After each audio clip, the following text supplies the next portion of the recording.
as you know, the Purim came in on Shabbat, which is like it's really powerful energy. Friday night, like I literally like fell asleep. I was supposed to go to this whole house and talk, the whole thing. It was like a later thing too. So I don't know, I woke up, I was like, I didn't know what time it was. You know what I mean? It's like, it was one of those types of things. But um, yeah, so it was a great Shabbos day. Did a lot of learning and just relaxing, vibing, being in just in the land, that type of energy. So like that went on, and then today we have like the mitzvah of the Suda, and also giving out a lot of gifts. You know what I mean? So everything's like spread out. So it's like kind of a weird thing in a way, but whatever. I don't know. I mean, it's like a 3 day Purim, so it's the next level and those types of things. But it was good. It was good, and all the learning and preparation like was just kind of like allowed you just to kind of like slide into it. You know what I mean? Like you just kind of like go into Purim and you're there and you're connected and you kind of like already did the work. In the past, when I was early in my journey, when the times of the holidays came, I was always like trying to, a couple days before you start learning and you try to cram as much as you can in and remember what you can and make sure you know all the blessings and all this type of stuff. And now it's like we already made those connections. And so when you walk in, I mean, you still have to do specific things, but you don't have to worry about like what's happening. You know what I mean? Like you just you know what's happening, and if you had to apply thought to it, you could, but you don't necessarily have to. You could just be present, with the kedusha and that whole thing. And so like it was so successful, and a lot of people actually gained from it too.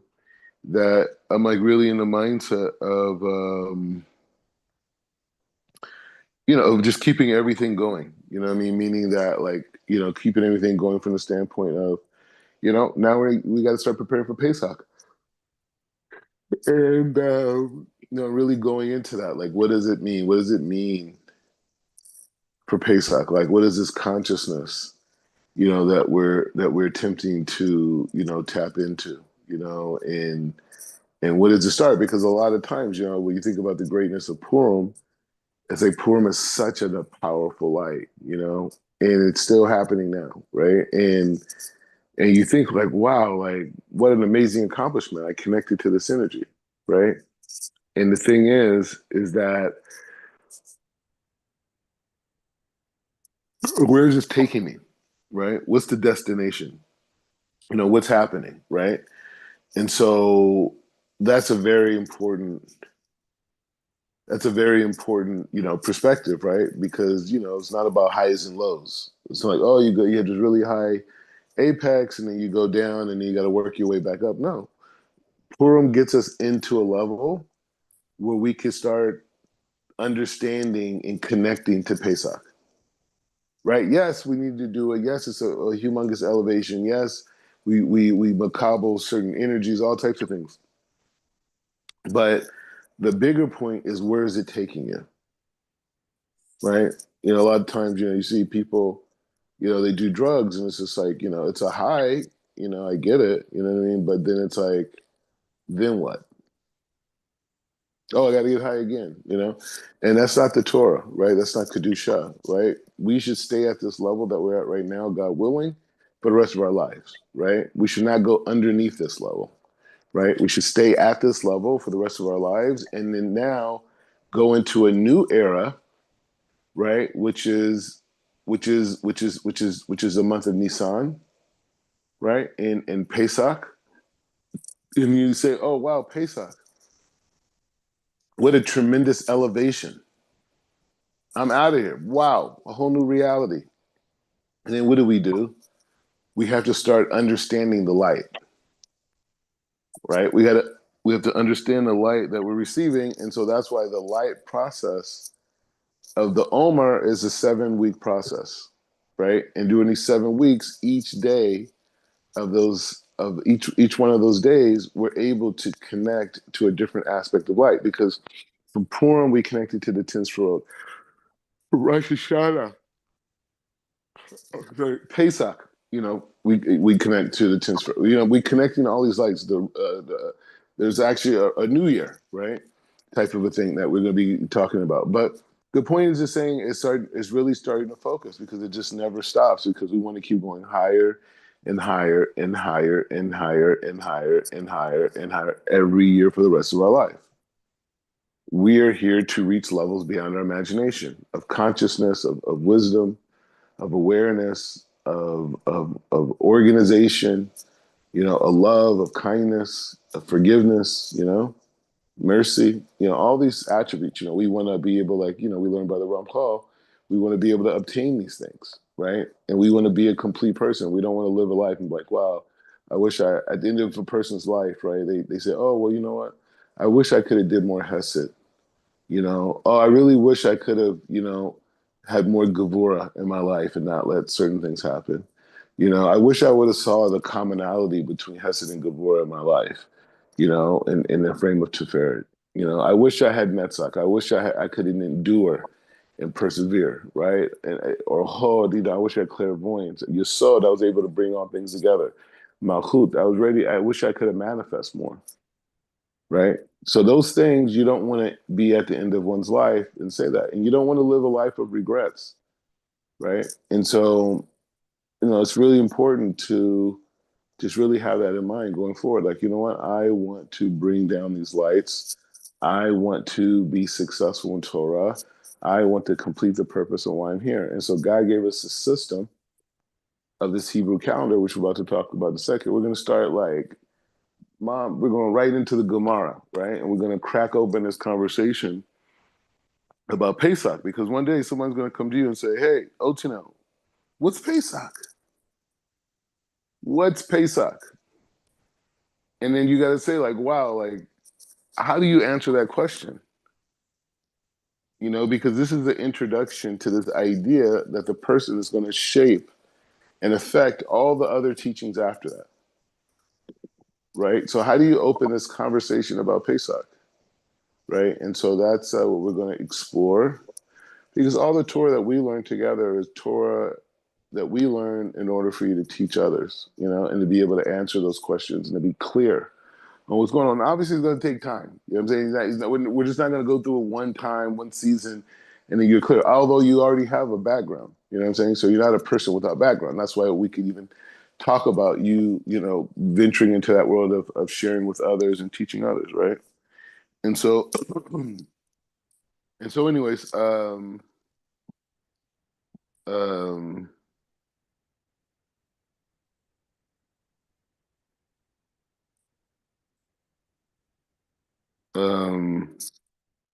so anyways, so yeah, so that's the idea. So I want to go into learn a little Mishnah, a little Gemara, because this is how we're going to open up the Sugya. So there's a Gemara in Rosh Hashanah. Hold on. That we're going to learn from. Any questions, any thoughts before we go forward? Oh no, I'm good. Just listening. All right, cool. All right, so it says, Be arba'a parakim ha'olam nidon. Be Pesach ala amaha tevu'ah. So he says, so it's saying like this. So this is the Mishnah for Rosh Hashanah. This is the first Mishnah actually in Rosh Hashanah, Masechta Rosh Hashanah, and it says like this. He says 4 times a year. He says there's 4 times the world is judged: on Pesach for all of its crops, on Shavuot for the fruits in trees, on Rosh Hashanah for all the world passed before him like sheep, as it says. He that fashions the hearts of them all considered, all they're doing. And he says by Pesach, he says, by Sukkot, he said the world is judged by water. Now, this is a very, very important idea. right? This is a very, very, very important idea to start with, right? Because a lot of times, people not like yourself, but a lot of people they learn everything through the lenses of their society.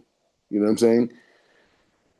And so when we say something like Pesach, it sounds like a holiday, right? And if you want to go to a higher level, you can say, oh, well, it's a spiritual connection. Okay, fine, very nice.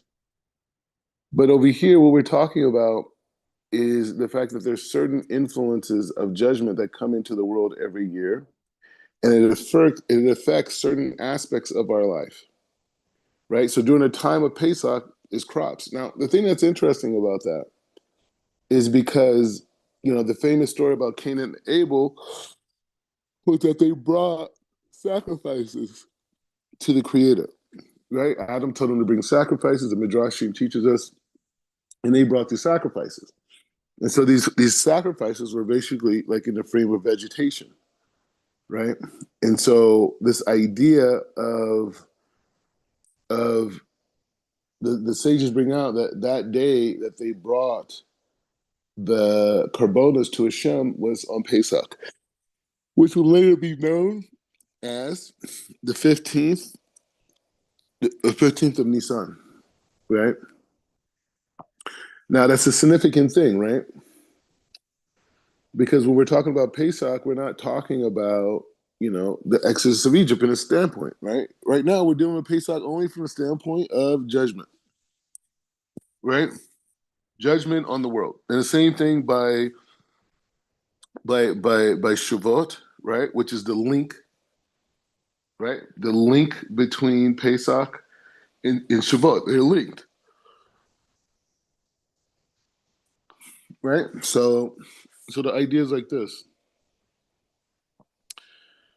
So these four times, is when the world is judged, right? Now the thing is like this.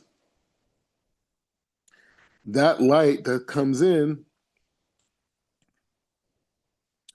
that light that comes in, we're able to do things with it, right?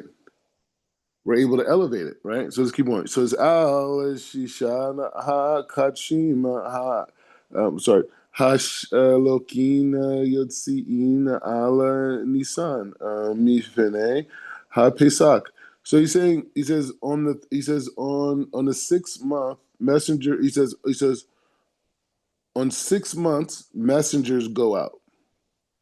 Okay, so we're going to understand what this means here.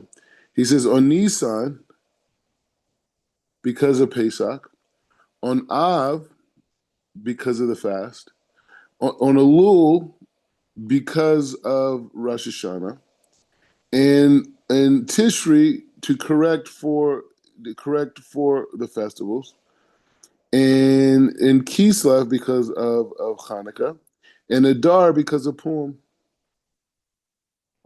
And when the temple existed, they also went out on Iyar because of the little Pesach.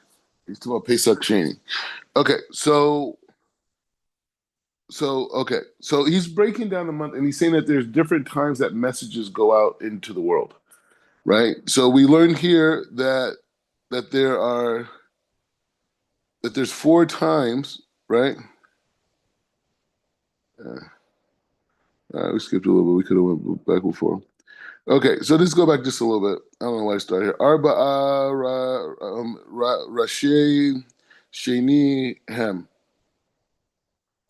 באחד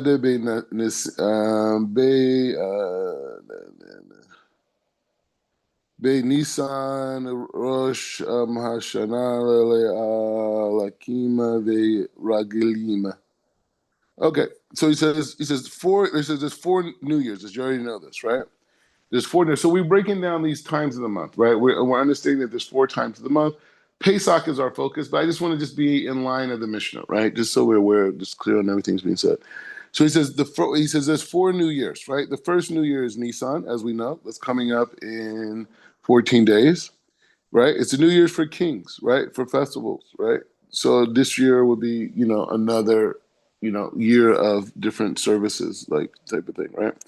He says on the first of Elul, the New Year's for tithing of animals, right? So you have the second New Year is Elul, right? And he says, Rabbi Eliezer, Rabbi Shimon say on the first day of Tishri, right? Right, first year of Tishri, right, which is Rosh Hashanah, right? Another New Year. He said for sabbatical and Jubilee, right? So this is when people would like be freed from slavery. People would, refrain from working on fields, these types of things. And he says from planting and for the vegetables. He says on the first of Shavat is the New Year's of trees. Also, but Shema Hillel says it's the second. Okay, so we just clear out. We already knew that, but I don't know, for the spirit of the sugya or the Mishnah. All right, so we understand it. So why is it such a big deal? Because what we're saying is saying that okay, there is one level where we do Pesach, and Pesach is the Exodus. This is a national experience. This is when my ancestors left Egypt, right? And because of that, we tap into that same power, that same energy that's in our DNA, right? Was in Egypt. So we have that inside of us. And through that spiritual connection and the specific things that God asked my ancestors to do then and now, right? Those things are what propel me, right? Those things are what propels me to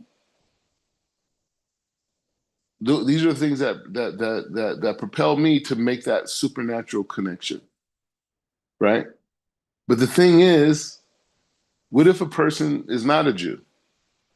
What if a person doesn't have, I'm gonna bring the screen back up in a second. What if a person doesn't have those things, right? What happens? They don't get that light, that powerful light of energy, of freedom, of connection. No, they can still do it. That people could connect to the 14th and 15th of Nisan without it being something that was commanded to them by the ancestors. Why? Because there is a powerful spiritual energy, right? There's a powerful spiritual energy, right? There's a powerful spiritual energy that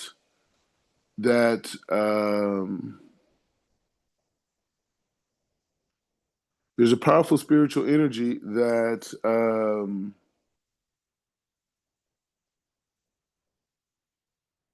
exists on this day that any human being can connect to.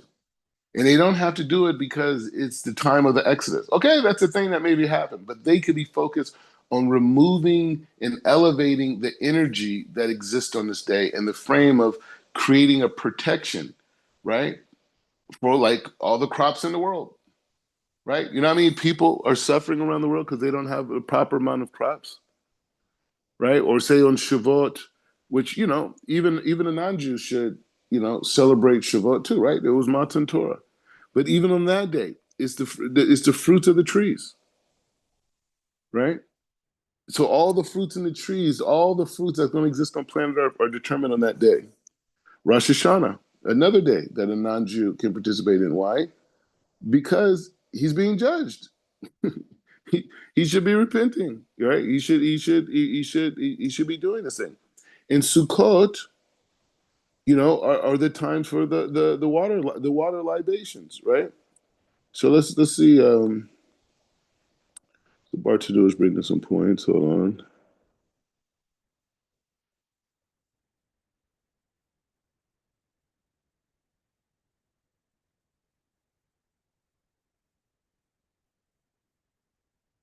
Hold on a second.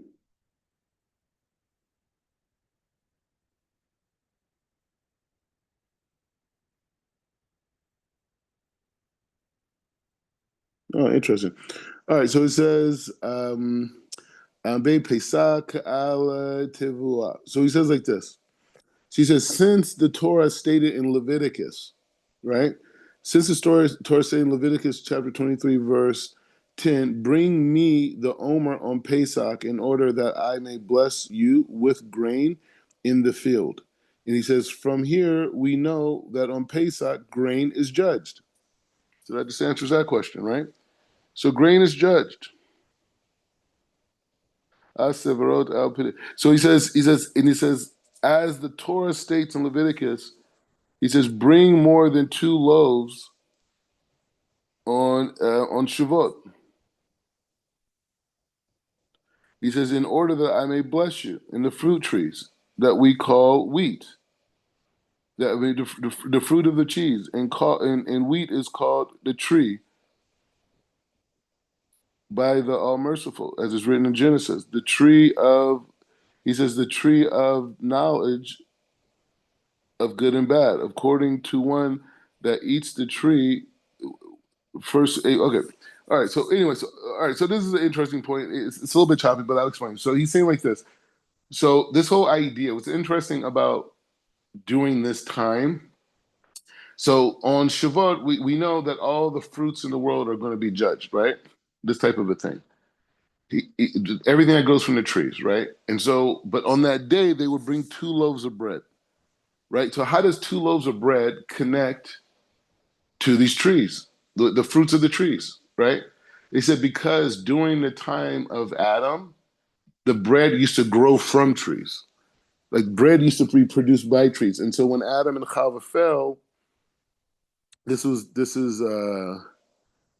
um all right, so we got that. Okay, so he says, and this is how it should be understood the Creator, that it is the Holy One, blessed be He, sees the unity in their hearts and understands their deeds, and even though they pass before Him. Okay, he's talking about Rosh Hashanah. So this is how we understand we get judged on Rosh Hashanah. All right, and it says, it says, uve chag. Wait, hold on. Yeah. Sorry. Uvi chaga nidonim ala hamayim. So he says here, he says, so basically the Bartanura is basically this great commentator. He's going through explaining why we came to these conclusions, right?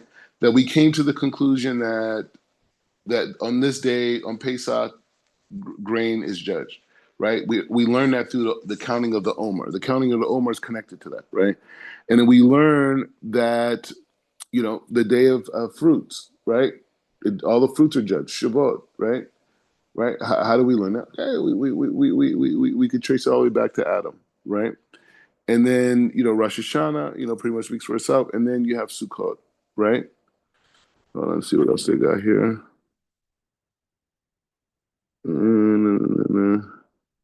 Hey, we're in the early stages, you know what I mean? So we can kind of like look around at different sources, see what else is going on. Okay, so here's the introduction to the Mishnah. So if you're ever reading a Mishnah and you get stuck, they have great commentaries like this that kind of like take you step by step, right? So we kind of went over this, but we're just, yeah, why not? Just for the sake of it, because you're going to have to be so clear that you can even explain it without even opening it. He said, this Mishnah list. So you can say, on these days, okay, on a simple level, people say, okay, Pesach, matzah, Maor, and 4 cups of wine, in the Seder and Afikomi, all these things, right? But that's not how we learn it through tradition, right? Through tradition, the basis of understanding these days is how the Mishnah is teaching right now. And this Mishnah was compiled in Babylon 2,000 years ago. So what a merit we have to read it. And he says that this Mishnah Wow, lists can you four. share your screen? Oh, yeah. Sorry about that. So, yeah, thank you for that. All right, here we go. Sorry, this whole time I didn't know you didn't have that. All right, my bad. All right, sorry. So, anyways, all right, so we were reading a Bartanur. Okay, so we're here. Sorry about that. So it says like here's the introduction. But great way to start, right? This Mishnah lists 4 points of the year in which the world is judged to the outcome of certain essential aspects of life. As we shall see, 3 of them are connected to the agricultural holidays and events, where the fourth is a judgment on Rosh Hashanah, which is more of a moral religious judgment. Okay, as you know. He says there are 4 set times the world is judged on Pesach in respect to the produce. In the land of Israel, grain harvest begins around Pesach time. So this is the beginning of the harvesting season. He says, indeed, this is why the Omer offering, which is brought from the first barley harvest, begins to be offered the second day of Pesach, right? So, and the Mishnah teaches that on Pesach, the world is judged. So how, as to, he says, the Mishnah teaches that on Pesach, the world is judged as to how successful the produce of harvest will be. Okay? So the basis of food, basis of agriculture is going on during that time.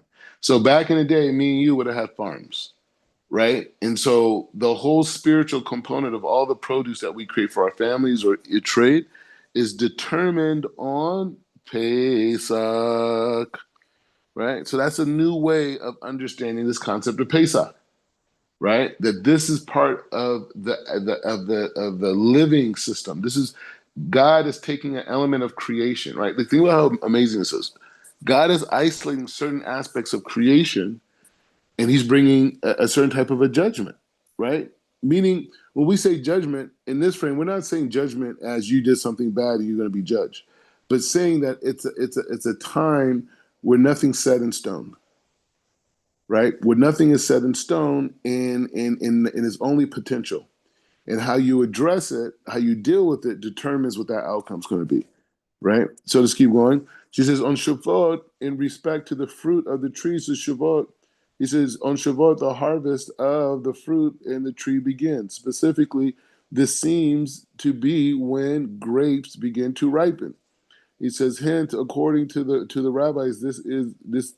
He says, according to the rabbis, this is when the world is judged as to the harvest of fruits, which come from the tree, right? Okay, so that's so the world is judged as the fruits that will come from the tree. So Shavuot is a time of judge. Now people, oh, Shavuot, Matan Torah, the end of the Omer, the 50th day, David Melech's yard site. This, okay, for sure. But the tradition lets us understand that God is isolating certain aspects of creation and making man's conduct directly reflective on the success of that aspect of nature. This is the power that is being created right now, that we have the power to change agriculture through our behavior. And this agriculture affects our living and our living system. Nothing is random. He says, on Rosh Hashanah, all the people of the world pass before him like divided soldiers. And a lot, right? It is said that he who fashions the heart of them all, who discern all their doings. He says, okay, so he's reading it to Tehillim, right? She says, this is the central section in this Mishnah. The reason why the Mishnah here is here, the reason why this Mishnah is here on Rosh Hashanah. This is the source of where we learned the first time that on Rosh Hashanah, the world is judged. The image the image that the Mishnah creates is that all the people of the world, perhaps even non-Jews, come in front of God at the time, and God inspects them. He said he is like their general, that they are the soldiers standing in attention to be judged. Yeah, you see these people like in boot camp, they're standing in line, the guy comes and inspects their uniform and this and all the stuff, their bed, right? He says the word numerous was interpreted by Shaul Lieberman, Lieberman, the primary Talmudic scholar of the past century, as referring to divisions, army divisions. The version of this Mishnah was understood by later Talmudic scholars who did not know Greek, as Kevin Maron understood to refer to the sheep of the Maron Mountains. He says this led a well-known image of people passing in front of God like sheep, and passing in front of God like in front of passing God like sheep in front of a shepherd. He says the point of proof text is that God, who is the creator of the human heart, also looks at what the heart does and judges each man according to his deeds. And so here's the last one, Sukkot. He says, in Sukkot, they are judged in the aspect of rain, right? In the he says in the land of Israel, the rainy seasons begin on Sukkot, right? We see how the Pasukim, the nature, the tefillah, everything is connected. We are connected. We could understand what's going on in the stars and the cosmos by what holiday and what pasuk we're reading, right? He says, hence on Sukkot, the people of the world are judged of how much rain will come. Till this day, Sukkot begins with the prayer for rain. In addition to and add is add into the Amida an acknowledgement of God's causes the winds to blow and the rain to come down and to pour. And I mean, in the rain, in the rain, in the prayers for the rain and prayers for rain is a topic to which we will return to when we learn this tractate Tanit. Okay, that's the track. You talking about the tractate on fasting? Okay, all right. So okay. So there are these messages, right? So we want to be clear about what does he mean in these messages, right? Okay, okay. So let's understand these six messengers, right? So he says there are 6 months that begin with the messengers that go out.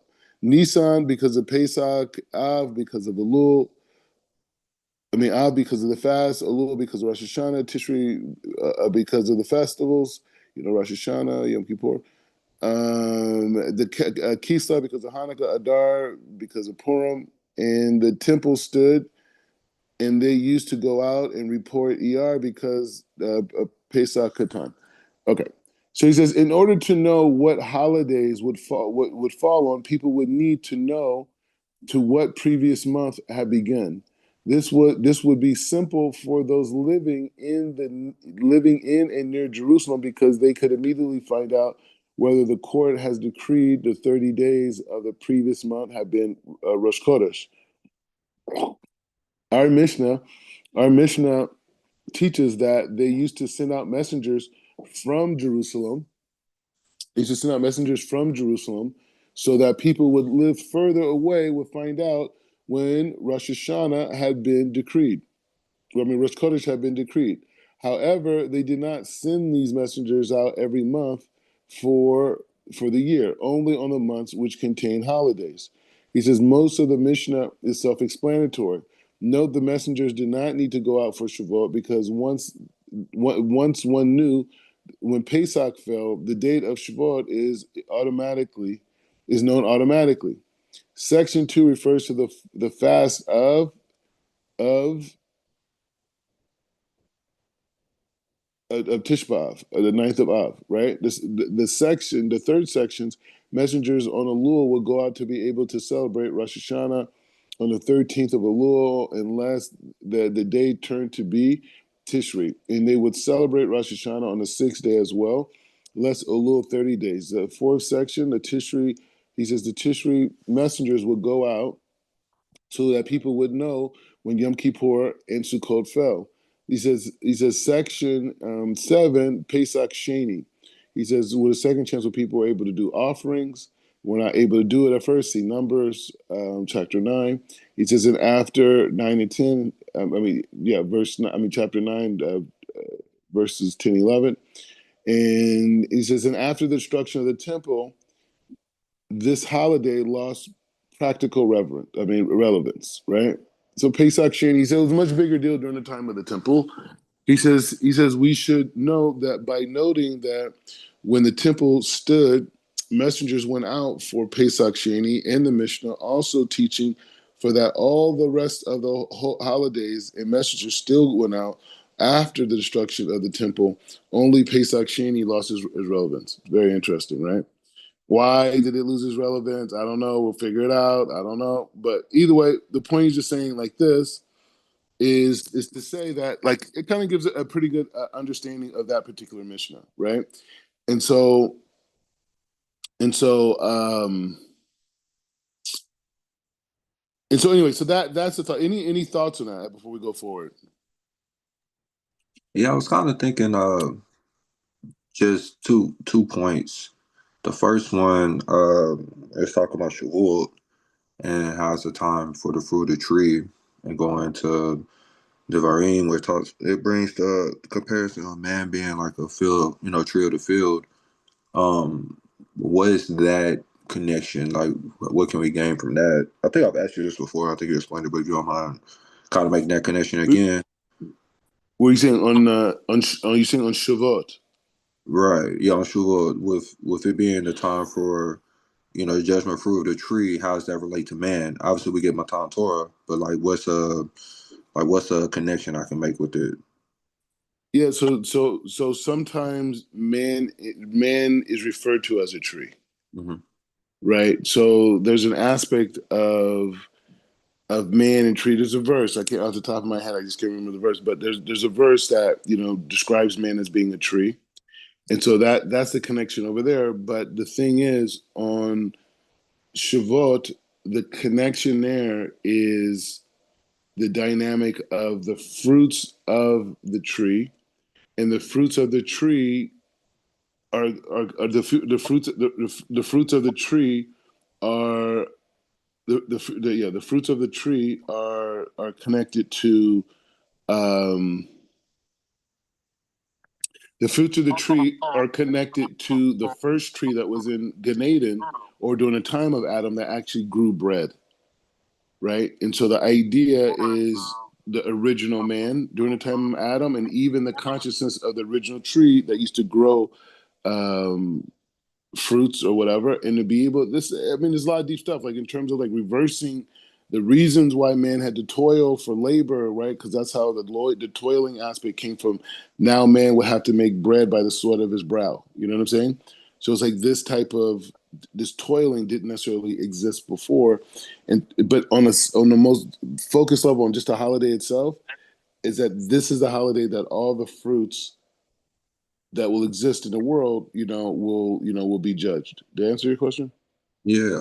Yeah, it did. And then the second one I wanted to ask was how it's talking about Rosh Hashanah and how, if depending on, the witnesses, determines what day Rosh Hashanah falls. And just that power that we have to influence the upper realms um, is something that I think is mind boggling to think about. You Yep. know, like that's amazing that we can affect the upper realms. Also, obviously, we can affect where we are now. So it's just like our behavior and our conduct and how we channel these energies. And you were saying like even on the 15th, everyone gets judged. And the rabbi in the Mishnah was saying that perhaps even non-Jews, which was interesting to me that he said that. But having this power to influence our surroundings based on our conduct is so it's like a powerful tool to have to understand. Like you're not just floating in the wind, you're not just going with the current. You can cause true change in your life, and like this is the time of miracles right now, Hadar. Like if you tap into the energy, whatever obstacles you're facing, are they really obstacles or they're not really opportunities? Is it the ability to perceive differently is one thing I'm kind of gaining from these energies, these spiritual energies, these when the windows in heaven are open and it's pouring forth, are you tapping into it? Are you aware of it? And if you are aware of it, the power that you have in those moments to, better yourself and better your surroundings. So that's kind of what I'm focusing on right now. Yeah, no, you're right. It's a great outlook, and so like that's the idea of being able just to be like, wow, you're right. Because like normally, like people start talking about Pesach, and they're like, oh, well, the Exodus. We're gonna get to all that. We're gonna get to that, but we're building a structure, right? We're building a structure. We're building a house, right? And so by the time we get to Pesach, that house will be complete, right? And it'll be a place where that. So we're gonna understand the whole system of Pesach, the whole system. We're gonna go through the Haggadah, God willing. I mean, obviously not all today, right? We're gonna go through the Haggadah. We're gonna go through the steps of the Haggadah. We're gonna go through the Halakha. And so, we will have a house built because you want to build a house through your learning, right? And so you got to say, okay, so what is the basis? So we're going to the basis of the basis, right? So we're going to do a little bit of introduction on this. So the thing is like this. So I just gave you an introduction, right? An introduction to the introduction, and now we're going to read how the Gemara, because there's an entire book called Pesakim that's dedicated to this discussion of Pesach, an entire book, just like we are just reading Rosh Hashanah. So we're going to read Pesakim, and we're going to start with the first Mishnah there, and we're going to see where it takes us. Now, what were the sages? Whoa, okay, right. So, what would the sages think is the most important thing to start? You know what I mean? That's a big question, right? Okay, so it starts like this. It says or le arba'a asara boki. It says bodikin et chametz leor hanar. So it says kol makom she'in maknisin bo chametz. Okay, so boom, boom, boom, boom. I wish I had sound effects. You know what I mean? So I could like bring some amazing drum rolls and stuff because this is the beginning of a whole new reality we're about to go into. Okay, so he says on the evening. This is where they start at. On the evening of the 14th of the month of Nisan, on the month of Nisan, one searches for leavened bread in his home by candlelight. Any place into which he does not typically take leavened bread does not require to search, and it's unlikely that there are any leavened bread there. And with the regards to what the sages of previous generations meant when they said that one must search two rows of wine barrels in the cellar to place into to a player, i.e., a place into which one typically takes leavened bread. The earlier Tanaim are in dispute. Beis Shammai says that this is referring to the search for the two rows across the cedar, the cedar, and the bait. And Hillel says there's no need for the search extensively. That is, it is sufficient to search two external rows, which are upper and lower. This debut. So let's try to understand, see what they have. So this is the Mishnah. This is the Mishnah. I'm just curious what they have here. So they have a Rashi. Yeah. Okay. So Rashi is basically going over the fine points. Lemor hine bigira, bigimara, mi or fresh ta'ama. So, so in essence, like Rashi is just, he's just commenting on the words there, and he's just clarifying that. Hold on. Ooh, hold on 1 second.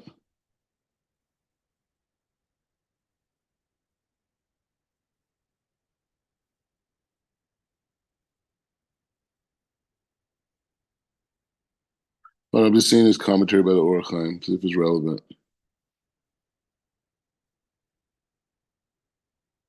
All right, let's see what he says. So the Orachaim, he's going off of the point of.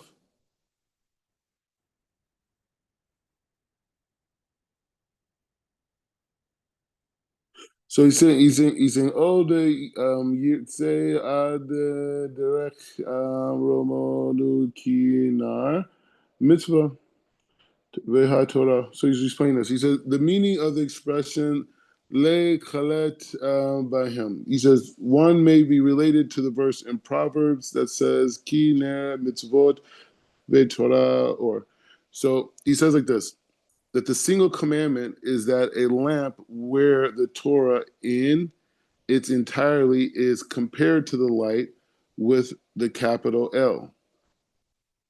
The celestial universe is distant, and when the soul of man ascends from this world to the next celestial realm, he will find the road dark if he lives in the manner of a sinner.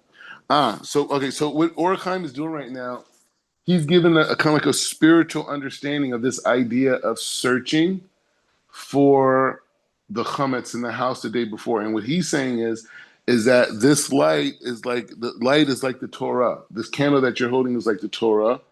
And the next world, there's going to be a path that everyone's going to have to walk. And in this path, if they don't have Torah, they won't be able to see.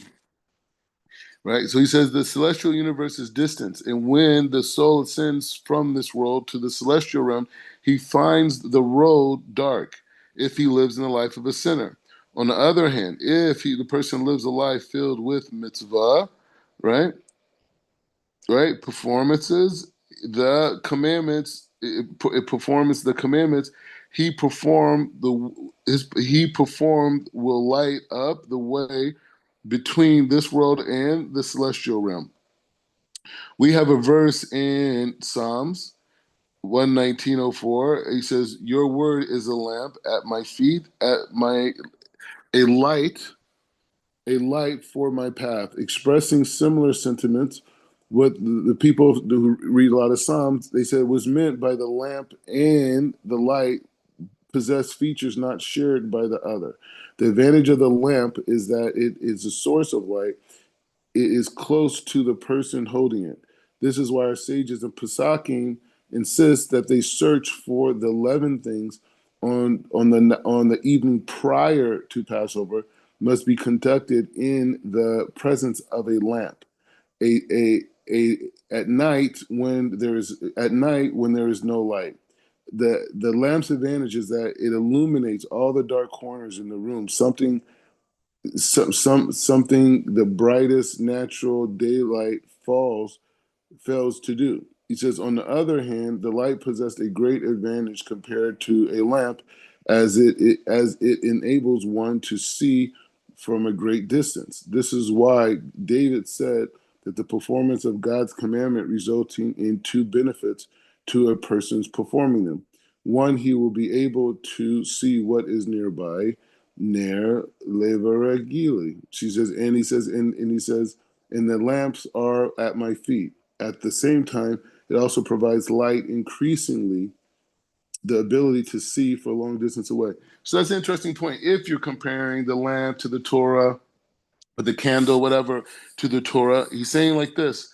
He's saying the advantage of searching. He says that's why the Torah tells us at night to search, right? To search and to go and to look around and to see, what's happening in this whole thing. Because this, in essence, it should be like almost like you're acting out, right? You're acting out this day of judgment. He said, this is why David said, Ve'or lekit beat, when the Torah, he says, this is when David says, this is when the Torah said that the function of the ordinance and the statutes, the lechal out of the hem, he says, to walk by them, it refers to both the lamp and the light, which performance of the commandment secures for the people performing them. So let's read that last part again. He says, when the Torah says, he says, to walk with them, right? He says it refers to both the lamp and the light, which performance of the commandment secures for the people performing them. All right, I hear that. All right. So, anyways, so that's like a nice introduction. Just to kind of like some technical points on it, I just want to briefly just bring a few spiritual ideas. But we're gonna do a lot of spiritual ideas, a lot of Kabbalah around this whole thing. But without having the basis, we can't blast off. So that's why we always take this approach of going into the Mishnah, then seeing the Gemara, and going these discussions. But the thing is, we're already starting it off. Orachaim kind of already started this situation. And hold on. Okay, 1 second. All right.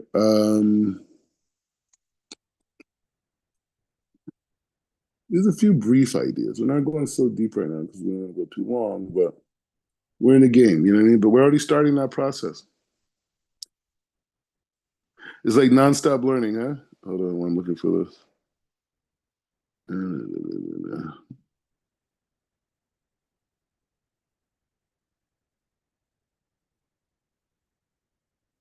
All right, hold on. Just bring it back.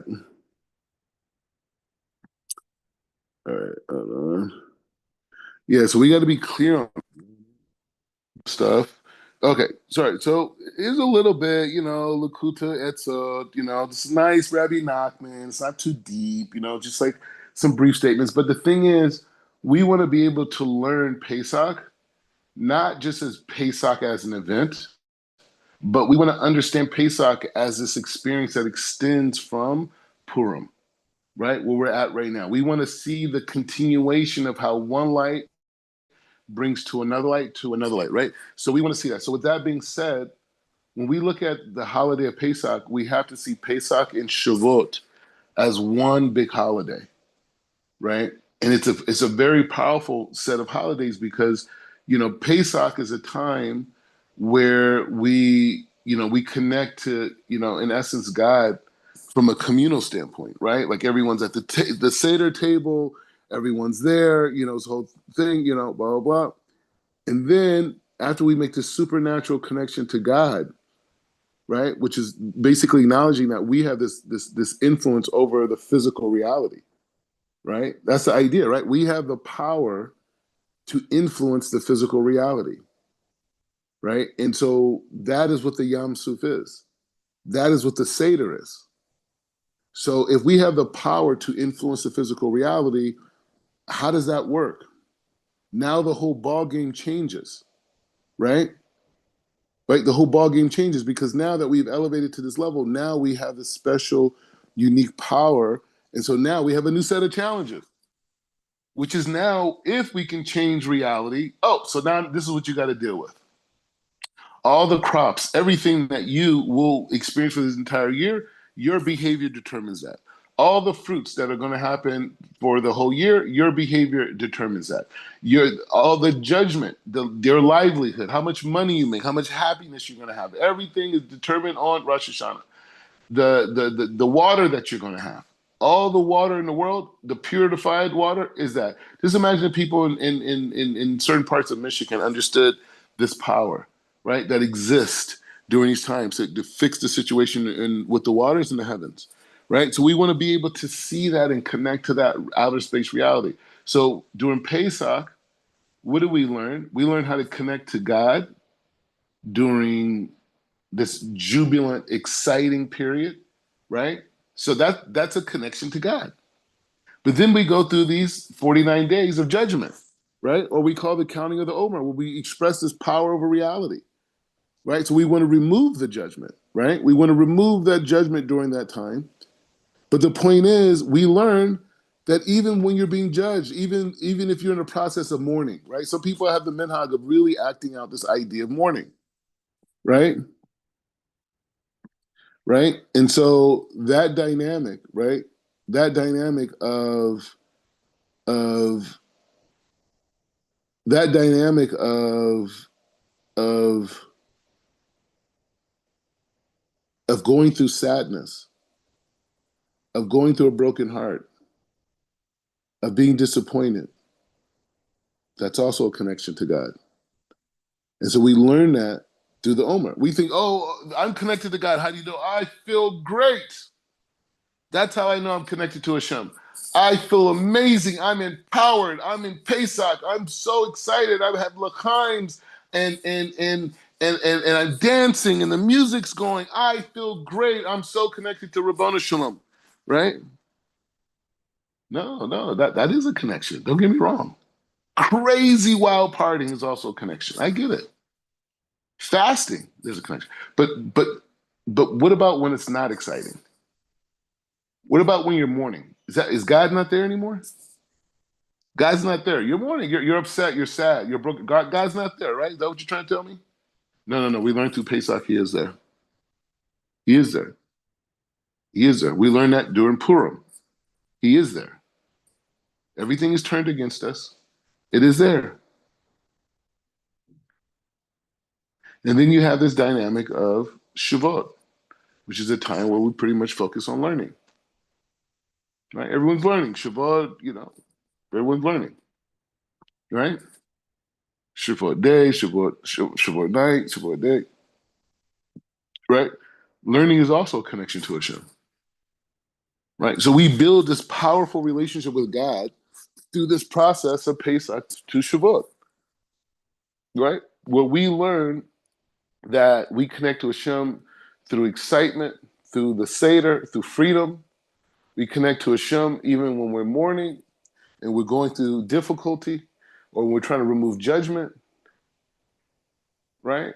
Dealing with judgment, Hashem's right there too.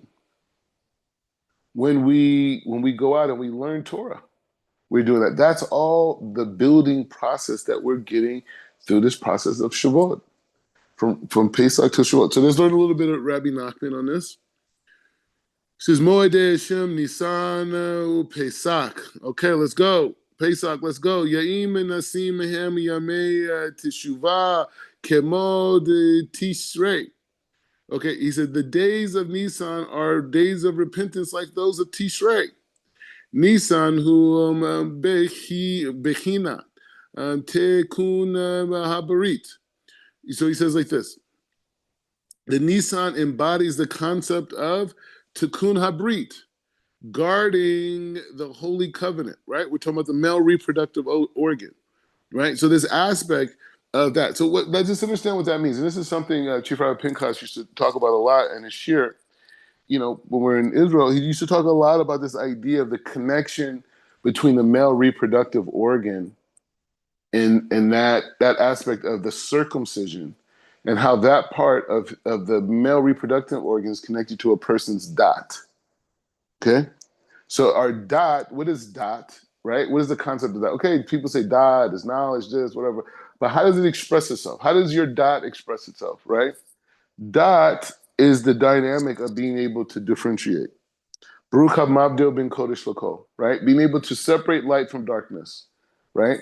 And so that dynamic of being able to separate light and darkness, what's good and what's bad, to not be reactive, right? This is a person's dot. And when a guy goes out and he sleeps with women that he shouldn't sleep with, right? Women that are in a state of impurity, he destroys his reproductive organ. He destroys his bris milah. Every time he does it, he destroys it more and more and more. And what is he destroying when he does that? His dot. Now, what's the connection between the two? The crown, the circumcision, the priya. It's a whole conversation. But the point is that he's saying here that the concept of Nisan gives a person the ability to correct that damage. All right. When you are joyous and you can draw the spirit of Nisan, it's joy and holiness into the whole year. Thus, you can make amends for the abuse of the covenant, and you will avoid impure experiences by the night. So you won't even be wasting seed. Sometimes another way the Satan gets us is that he gets us to waste seed in our sleep. God forbid we should know any such things. Right. So he says, Vehagada shel Pesach hu tikun berit alakin omerim. So and the Haggadah which we recite on Pesach is the tikkun of the covenant. And he says the reason why it is recited aloud because the voice arouses the dot. Oh, they said it. The dot and the knowledge of God. And by reciting, but they don't tell you why it's connected, huh? Well, it's a conspiracy. It's just saying if you don't have a background and you don't have the basic stuff and you don't have the Masurah, okay, you can read, people can read, but you need a tradition. You need to understand why dot is in this conversation. I guess maybe he explains, we'll see. So he says, so when we're reading the Haggadah, okay, he says, reading the Haggadah repairs any damage a person has done in that part of the body. He said, the reason why we recite it out loud is because the voice arouses dot, the knowledge of God. And so by reciting the Haggadah, by reciting the Haggadah aloud, we can experience the revelation of true dot.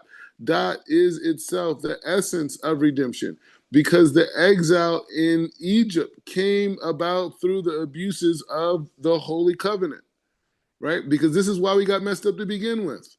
He says, thus brought about the distortion of dot, right? He says, the 4 cups of wine that we drink on the first night of Pesach is also tikkun for dot and the Holy Spirit. So this is a very powerful thing. It's a very powerful thing. So literally that part of our self that allows us to understand. So he's saying the slavery in Egypt was a byproduct of the abuse of the Holy Covenant by the Israelites of that generation.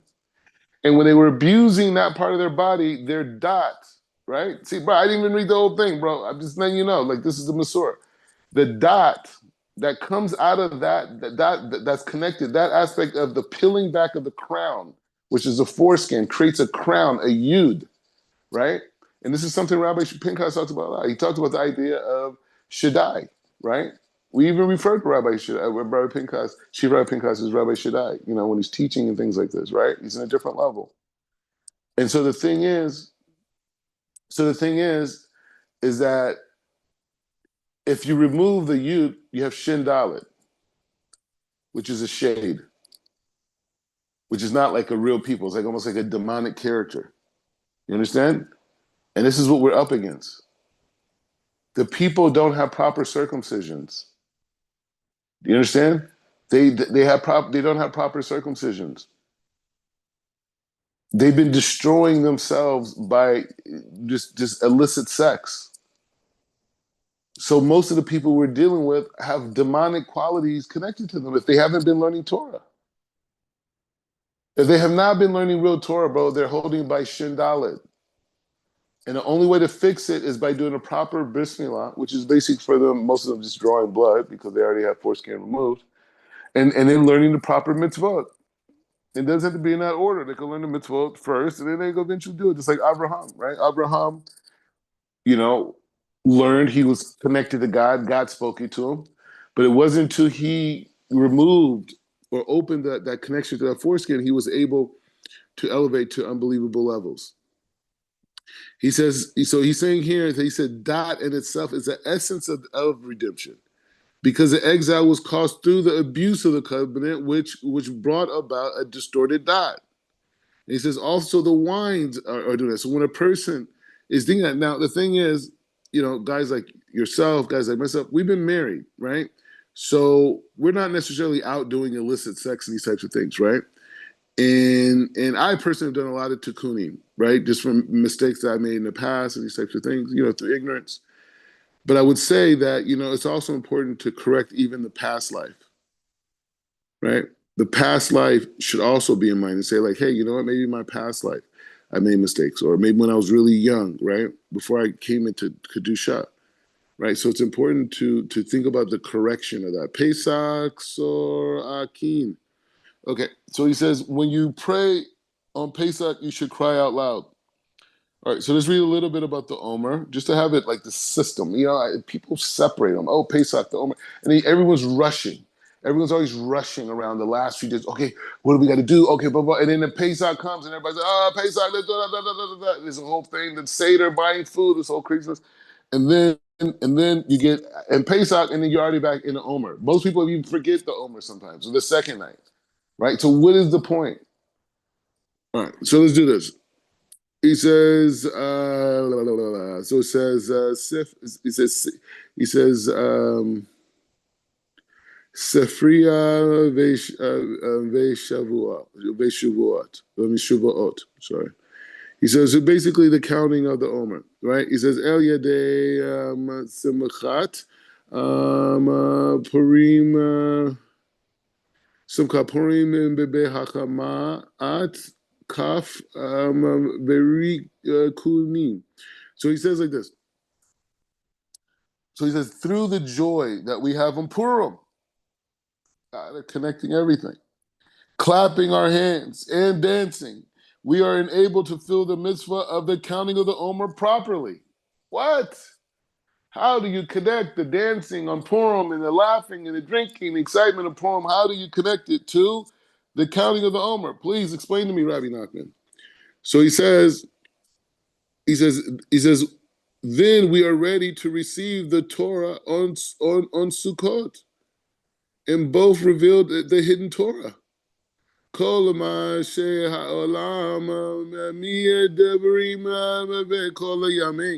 Okay, so he says each day of the Omer period is associated with a different aspect of the Sfirot. And on that day, he says, on that day, everything which everyone in the whole world is talking about is purely an expression of a particular aspect with which that day is associated. A person with an understanding can hear and recognize this if he pays attention to what people are saying. He says, Yame ha Sefira him be nagid. So he says on the 49th day, he says the 49 days of the Omer period correspond to the 49 gates of repentance. And he says, and these in turn correspond to the 49 letters in the Hebrew names of the 12 tribes. And he says, and it is through these letters and gates that we must make our return to the Almighty. He says the festival of Shavuot is the 50th gate. This is the gate of God's repentance. When God Himself returns, as it were, that is to say, He returns to us in love.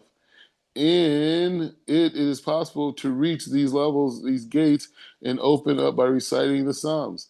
And you be careful to concentrate when you recite the Psalms, when you will be able to reach all 49 gates. During the 49 days of the counting of the Omer, we have to cleanse ourselves from our impurities and return to God. And then we will return to us on Shavuot. See how it all works together?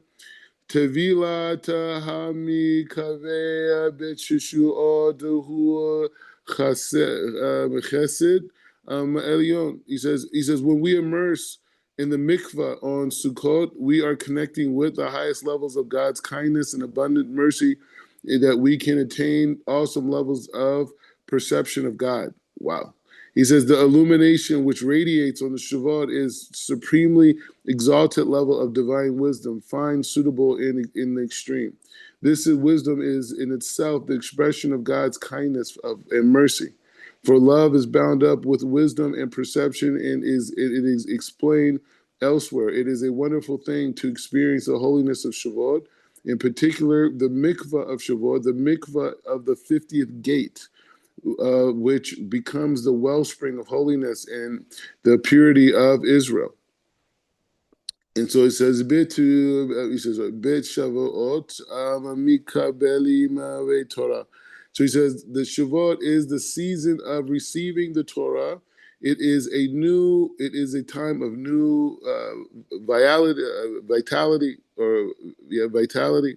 and it is a season to bring healing to the lungs. Interesting. We have 5 lobes in our lungs, corresponding to the 5 books of Moses. It's amazing. Thoughts, feedback. Let's go. You know, Rabbi Nachman just be dropping these huge bombs out of nowhere. Like it's connected to the lungs. I'm like, what?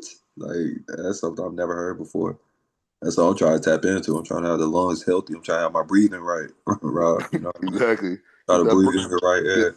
get that breath right, man. Yeah, that's that real endurance. It's that real Nisak. But man, it's a beautiful structure. It's a beautiful connection. You know, I was thinking with the connection between Purim and Pesach. You know, like you go from this place of complete concealment, and then you go to a place of revealment, but it's also still kind of concealed in a way. You know what I mean? So it's like the stages of light in a sense. Because I always think about how Hashem told Moshe Rabbeinu, you know, he's the one hardening Pharaoh's heart. You know, I'm it pretty much indicating to him like all the things that you're seeing, the conditions that you find yourself and your people in is all by my hand. This is all controlled by me at all times. And then we look at Purim, you look at, you know, we only see Hashem's name uttered one, you know, written one time in the whole Sefer.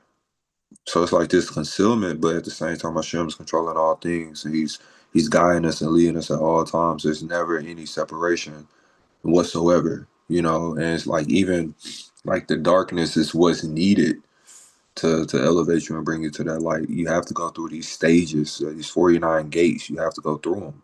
You have to elevate to each of them, and then you prepare the proper vessel so you can receive the light of Hashem. And it's like, you know, on one level, you look at from Pesach and you go through the counting the Omer and you prepare yourself for Shavuot. You know, it's almost like you could almost do this every single day in a way. You know what I Mm. mean? Going through these different gates of yourself and going through, you know, the Sifirot, if you want to, you know, put in that structure, and you can prepare the vessel to receive Hashem's light every single day. So I mean, I don't know. It's just it's an amazing structure. I'm definitely definitely need to get into Rabbi Nachman like just thoroughly. I think I need to order some of his ciphers, like physical copies, because man, that kind of threw me off right there. The lungs are connected to the 5 books of Moshe Rabbeinu. I really want to kind of go through like how, you know. Yep.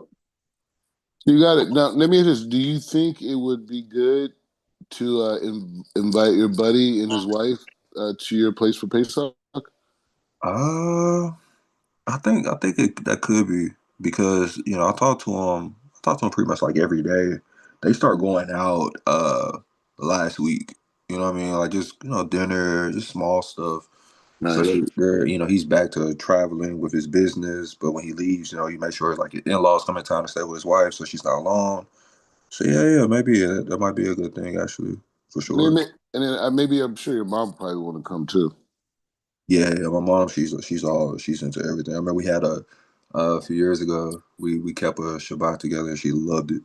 She was like, "I love this." She was like, "The wine, the food." She was like, "I feel like royalty." I'm like, "Yeah, Baruch Hashem." Every week, Hashem wants us to feel that way. So you Every week we live. We live in effect. Best food, best clothes. You know what I mean? well, the thing that's cool about it, if he's into it, first, I mean, obviously you got to check him and his wife. The thing, if they're into it, it could be a cool way because then you could kind of like start like bringing him like notes and points and just things to think about. Like preparation points. Not like you're going to explain to him halacha or anything like that. He's just coming for a meal on Pesach with some family. You know what I mean? Like people he cares about. But it's a good way to just start that conversation in terms of